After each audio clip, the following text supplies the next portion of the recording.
News 18 India।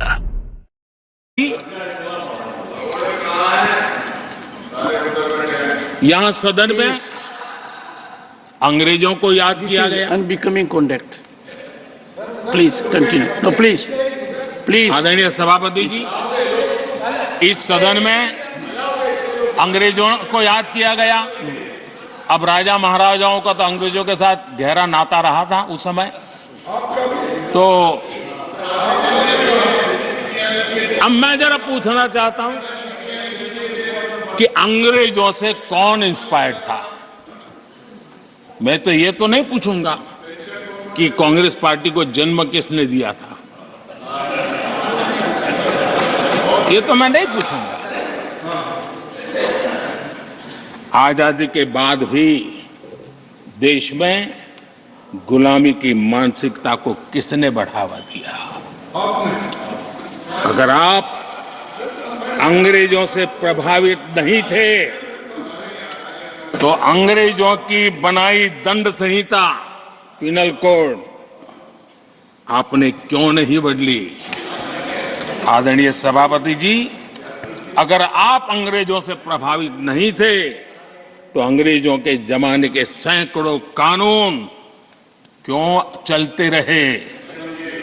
आप अगर अंग्रेजों से प्रभावित नहीं थे तो लाल बत्ती कल्चर, ये लाल बत्ती कल्चर इतने दशकों बाद भी क्यों चलता। अगर आप अंग्रेजों से प्रभावित नहीं थे तो भारत का बजट शाम को 5 बजे इसलिए आता था क्योंकि ब्रिटिश पार्लियामेंट का सुबह शुरू होने का समय होता था।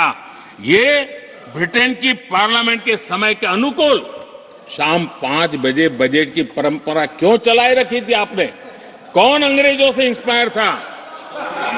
पर आप अंग्रेजों से प्रेरित नहीं थे तो हमारी सेनाओं के चिन्हों पर आज भी गुलामी के प्रतीक अब तक क्यों बने हुए थे। हम एक के बाद एक हटा रहे हैं। अगर आप अंग्रेजों से प्रेरित नहीं थे तो राजपथ को कर्तव्य पथ बनने के लिए मोदी का इंतजार क्यों करना पड़ा। आदरणीय सभापति जी, अगर आप अंग्रेजों से प्रभावित नहीं थे तो अंडमान और निकोबार, इन द्वीप समूहों पर आज भी अंग्रेजी सत्ता के निशान क्यों लटके पड़े थे।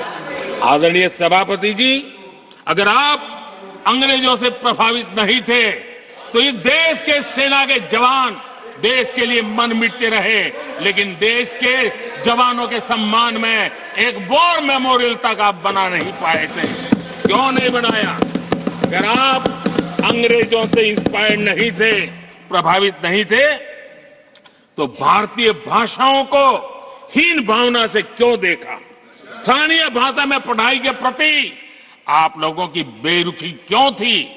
आदरणीय सभापति जी, अगर आप अंग्रेजों से प्रेरित नहीं थे तो भारत को मदर ऑफ डेमोक्रेसी बताने में आपको कौन रोकता था। आपको क्यों महसूस नहीं हुआ कि दुनिया में। आदरणीय सभापति जी, मैं सैकड़ों उदाहरण दे सकता हूं कि आप किस प्रभाव में काम करते थे और देश को सुनते ये सारी बातें याद आने वाली है।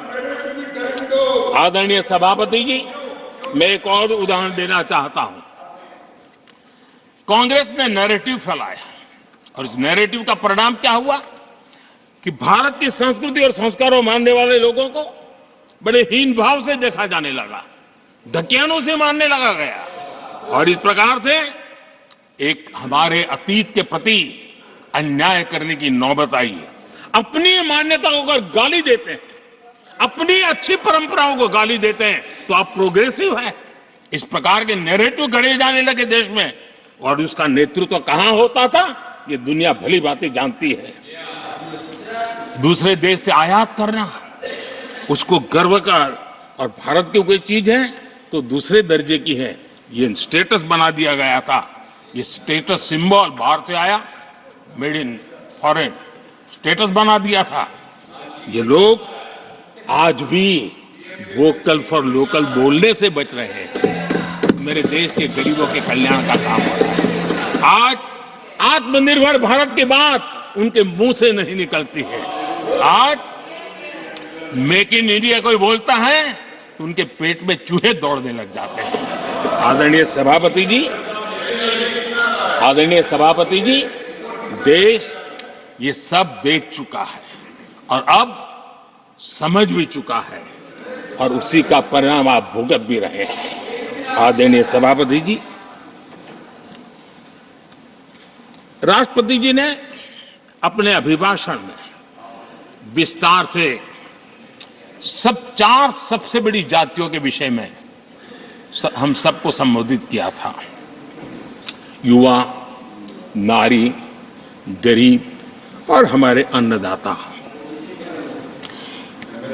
हम जानते हैं इनकी समस्याएं ज्यादातर एक समान है, उनके सपने भी एक समान है और उसके समाधान अगर करने हैं तो थोड़ा 19-20 का फर्क पड़ेगा, लेकिन इन चारों वर्गों के समाधान के रास्ते भी एक ही हैं और इसलिए उन्होंने बहुत ही उपयुक्त रूप से राष्ट्र का मार्गदर्शन किया है कि इन चार स्तंभों को मजबूत करिए, देश विकसित भारत की तरफ तेज गति से आगे बढ़ेगा।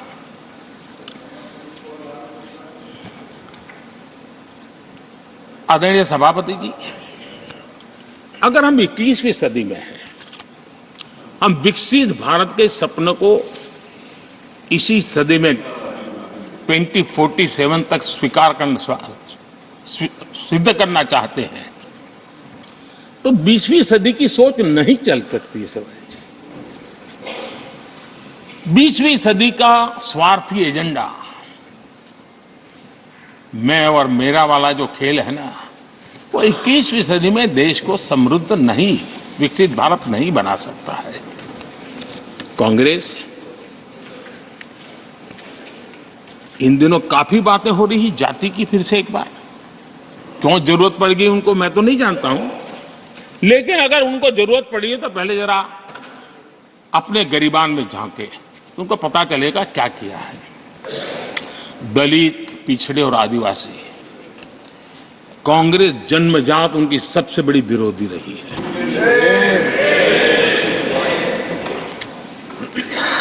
और मैं तो कभी कभी सोचता हूं अगर बाबा साहब न होते ना तो शायद कि एससी एसटी को आरक्षण मिलता कि नहीं मिलता, ये भी मेरे मन में सवाल उठता है। आदरणीय सभापति जी, और मैं ये कह रहा हूं, इसके पीछे मेरे पास प्रमाण है। इनकी सोच आज से नहीं, उस समय से ऐसी है, मेरे पास प्रमाण, और मैं प्रमाण के सिवाय मैं यहां कहने के लिए नहीं आया। आदरणीय सभापति जी, और जब बातें वहां से उठी हैं तो फिर तैयारी रखनी चाहिए उनको। मेरा परिचय तो हो चुका है, 10 साल हो गए।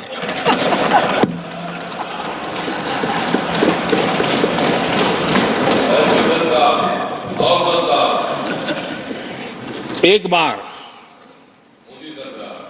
और मैं आदरपूर्वक नेहरू जी को इन दिनों ज्यादा याद करता हूं क्योंकि हमारे साथियों की अपेक्षा रहती है कि जरा उनको तो बोलो, कुछ तो बोल रहा थे। अब देखिए, एक बार